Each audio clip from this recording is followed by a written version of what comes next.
Hi, this is Sally's Book Club. Tune in daily for curated global literature insights. Today we continue historian Jonathan Spence's masterpiece, Emperor of China, Self-Portrait of Kangxi, the second half of our analysis. In our previous episode, we discussed Emperor Kangxi's four virtues: benevolence, accountability, composure under pressure, and self-reflection. We also examined his three strategies for managing Manchu-Han tensions, focusing on co-opting Han elites, these being his notable achievements. But perfection eluded even Kangxi. Let's explore his challenges and shortcomings. This episode addresses Kangxi's two lingering headaches: succession issues and institutional legacies. First, we'll examine the Crown Prince dilemma through two critical questions. Question 1. Why was second Prince Yenring twice appointed and twice deposed? Question 2. How did fourth Prince Yinjin ultimately succeed to the throne? Let's first revisit Yenring's initial appointment in 1675, aged just 1 year. Why would a ruler appoint an infant heir? Historical precedents hold the answer. Kangxi sought to avoid the bloody successions plaguing his predecessors. The Qing dynasty's founding generations suffered chaotic transitions. Nurhaci died without naming an heir, leading to Empress Abahai's forced suicide during Hong Taiji's power grab. Hong Taiji's sudden death similarly left no designated successor, resulting in young Shunji's contested ascension. Kangxi himself was hastily chosen during his father Shunqi's fatal illness, leading to Regent Dorgan's problematic rule. These historical traumas convinced Kangxi of early succession planning's necessity. But why choose Yinrang specifically? The answer lies in Confucian tradition.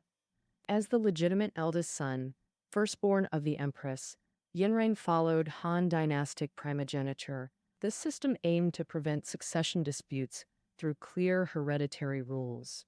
The Qing dynasty lacked such institutional frameworks at that time. Historical precedents prove this. Hong Taiji, third wife's son, Shunqi, and Kangxi himself weren't legitimate eldest sons, all born of concubines rather than primary consorts. However, Kangxi's deep immersion in Confucian classics through Han Chinese education motivated his adoption of primogeniture. Beyond cultural emulation, personal motives also influenced this decision. Jinring's mother was Kangxi's beloved first wife, Hesheri.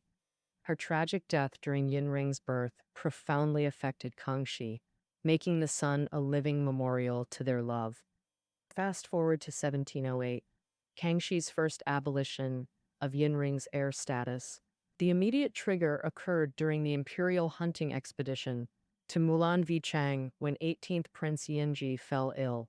Yinring's callous reaction to his sick brother, showing smug satisfaction rather than concern, infuriated Kangxi. This reminded Kangxi of Yinrang's similarly indifferent attitude during the 1696 Dungar campaign when the emperor fell ill. The heir apparent had shown identical emotional detachment then. This highlights Yinrang's astonishing political naivety. Even feigned concern during imperial illness would have been politically prudent. Yet Yinrang couldn't bother with basic pretense. Compounded by other princes' accusations, these incidents drove Kangxi to publicly denounce the heir. The final straw came that night when the humiliated Yinrang committed a fatal breach of protocol. Attempting to spy on Kangxi's tent, he was caught by his arch-rival, first Prince Yinti. Note, some dramas mispronounce Yinti as Yinti, though the character Kai can be read as T. The correct pronunciation here is G. You might wonder, don't third Prince Yinji's similar-sounding name cause confusion? Actually, their Manchu pronunciations differ clearly. In Manchu, Yinji Dishe is pronounced Ji, while Yinshi Fuli is pronounced Chi. Northern dialect speakers naturally distinguish these sounds, preventing actual mix-ups. Now, back to the peeping incident, trivial in common families but lethal for emperors. Royal context transformed this into suspected assassination attempt. This recalled the 1703 incident when Songo II's faction allegedly plotted to force Kangxi's abdication. Clarification: Sungo too was Yinring's granduncle, not maternal grandfather as often misportrayed. Though the earlier plot wasn't proven, recent events validated Kangxi's suspicions. Aging and paranoid, Kangxi now saw threats everywhere, especially from his heir. This culminated in Yinring's formal deposition through imperial decree. After a year's cooling period, Kangxi's anger subsided. Memories of Hesheri and years spent training Yinring softened his stance. Other princes' blatant power grabs exacerbated the situation. Frustrated by their scheming, Kangxi considered reinstating Yinring, but needed political cover. His solution: discreetly inform confidant Li Guandi of restoration plans, then publicly order ministers to recommend a successor, expecting them to nominate Yinring. But Li Guandi unexpectedly refused to play along, never revealing Kangxi's intentions. Thus, ministers nominated 8th Prince Yinsi instead of the deposed Yinring. Kangxi reneged, coercing officials to reluctantly renominate Yinring. Thus began Yinring's second tenure as crown prince. Unfortunately, the restored heir showed no improvement, instead intensifying faction building, womanizing, and spying on Kangxi. His alliance with Tuo Heki, commander of the Nine Gates, armed security chief, sealed his fate. Within 3 years, Kangxi permanently deposed Yinring, ending this political saga. This brings us to 4th Prince Yinzhen's eventual succession. While dramatized as the Nine Princes feud, only 4 serious contenders existed. Yinti first, Yinzhen fourth, Yinsi 8th, and Yinti 14, minor players being others. Yinti and Yinsi had already been eliminated before Yinrang's final deposition. Yinti's martial prowess and military merits couldn't overcome critical errors. First, advocating fratricide after Yinran's initial deposition alarmed Kangxi. Second, blatant faction building made him appear dangerously ambitious. Yinsi's case was tragic. His popularity backfired. Even Prince Fuxuan's deathbed endorsement couldn't overcome Kangxi's distrust of his influence. Ironically, Yinsi's excellent interpersonal skills made him seem manipulative. Recall when Kangxi demanded ministerial nominations. Yinsi, 8th, overwhelmingly won. The seasoned emperor saw through Yinsi's popularity as political manipulation rather than merit. Thus, Yinsi joined the list of eliminated candidates. This narrowed the race to Yinzhen, 4th, and Yinti, 14th. Initially, Kangxi criticized Yinzhen as impulsive and temperamental in official records. His favor rested instead on the younger Yinti. Yinti's youth, under 30, contrasted favorably with Yinzhen's middle age, over 40. Contrary to modern leadership preferences, Kangxi valued youthful vigor over experience. Yinti's straightforwardness and lack of scheming particularly appealed to the aging emperor.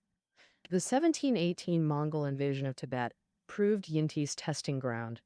Despite multiple princes vying for this military commission, Kangxi chose Yinti. So why didn't Yinti succeed? Twofold reasons. Firstly, Yinti's acceptance of Yinsi's factional support raised red flags. Secondly, and crucially, Yinti's physical absence during Kangxi's final hours. Stationed in distant northwest frontier, Yinti couldn't secure succession against Beijing-based rivals. Thus, theories about Yinti being Kangxi's true heir remain historically dubious. Now, to our final question, how did 4th Prince Yinzhen, later Emperor Yongzheng, ascend the throne? Was Yongzheng's succession legitimate or usurped? This remains one of Qing history's greatest mysteries. Instead of taking sides, let's examine his 4 strategic advantages. First and most crucial advantage: control of Beijing's military through Nine Gates commander Longkodo. This military authority ensured capital control, vital for any succession bid. Second, proximity to the dying emperor, unlike exiled or remote brothers. Third, masterful political theater improved Kangxi's perception of him. He personally administered Kangxi's medicine and pleaded for Yinring's mercy, while publicly feigning disinterest in the throne. This reshaped Kangxi's view from impulsive to dutiful and modest. Fourth, his son Hongli, future Qianlong emperor, charmed the aging Kangxi. Kangxi considered not just his successor, but the successor's heir. A promising grandson became Yinzhen's ultimate political asset. Whether these advantages facilitated legitimate succession or coup remains your judgment. To recap Kangxi's succession dilemma, early heir designation failed due to Yinrang's incompetence, leading to dual depositions. Post-Yinrang power struggles ultimately crowned Yinzhen as Yongzheng emperor. Finally, we examine Kangxi's problematic legacies. As the saying goes, no one's perfect. Having praised Kangxi's achievements, let's examine his failures. Historians identify four critical institutional flaws from his reign. First, failure to establish clear succession protocols. Second, unresolved systemic issues within the eight-banner system. Third, short-sighted population management policies. Fourth, excessive local government exploitation breeding systemic corruption. First, addressing succession issues. Kangxi initially adopted Han primogeniture to ensure clear succession, illustrated by Tang Taizong's case. When favoring Prince Li Tai, fourth son, Minister Wei Zhan retorted, "Even if Crown Prince dies, we install his son, not brother." This demonstrates primogeniture's power to eliminate succession disputes. Clear rules discourage ambitious princes, reducing royal infighting. Yet Kangxi never formalized these rules when appointing Yinrang. Without codified succession laws, princes kept challenging Yinrang's position. After his deposition, open warfare erupted among potential heirs. Yongzhen's solution, secret succession box behind rectitude and brilliance plaque, created new problems. Absolute monarchic discretion without ministerial oversight. This system enabled Empress Dowager Cixi's puppet emperors in late Qing. A simple institutional fix could have prevented these consequences. First, officially establish primogeniture when appointing Yinrang as heir. After deposing Yinrang, Kangxi could have legitimized any successor by elevating their mother to empress. With previous empresses deceased, appointing new empresses would face minimal resistance. For example, making Yinzhen's biological mother Corson Day empress would legitimize his succession. This procedural fix could have prevented later succession crises and Cixi's manipulations. Second critical failure, the decaying eight-banner system. Originating as hunting units, the eight banners evolved into Manchu military social organizations. Unlike Han professional armies, they maintained civilian military dual roles during peace and wartime. Pre-conquest, constant warfare kept them battle-hardened through raids and hunting. Post-conquest, stability and privileged status caused rapid degeneration. State stipends created parasitic nobility avoiding productive work. This institutional decay manifested disastrously during the revolt of the three Feudatories. General Zhu Man's 300-kilometer month-long march to Changsha exemplified banner forces' incompetence. By arrival, the city had already surrendered to Wusangui, a recurring pattern. Banner troops exhibited mass desertion, cowardice, and collaboration with rebels. Kangxi reluctantly turned to Han Chinese Green Standard Army for actual combat. Green Standard forces bore the brunt of suppressing Wu Sangui's rebellion. Banner troops merely followed behind, handling logistics, while Green Standard forces fought in southern campaigns. The northern-based banner units' incompetence in southern terrain might be excusable, but the northwestern campaign against Wang Fuchen exposed deeper rot. General Tu Hai's year-long failed siege ended only with negotiated surrender. This demonstrated banner forces' irreversible decline. Despite wartime criticisms, Kangxi implemented no meaningful military reforms post-rebellion, falsely crediting victory to Manchu valor rather than Han troop sacrifices. The bloated banner population became unsustainable economic burden. Third critical failure, short-sighted population policies. Contrary to more children equals more blessings stereotype, historical population control existed. Song dynasty families limited births to 2 to 3 children through various methods. Kangxi's 1712 prosperous population growth edict abolished poll taxes for new births. Intended as benevolent policy, it unintentionally triggered population explosion. Qing population tripled from 100 million Kangxi to 300 million Qianlong, reaching 400 million by Dao Guang's reign, 1820 to 1850. catastrophic for pre-industrial agriculture. This demographic time bomb fueled later crises. The Xinjiang case, Yangjiang, Soul Stealer Scare, Qianlong, secret societies, Jiaqing, Daolong, culminating in the Taiping Rebellion, 1850 to 1864, that nearly toppled the Qing.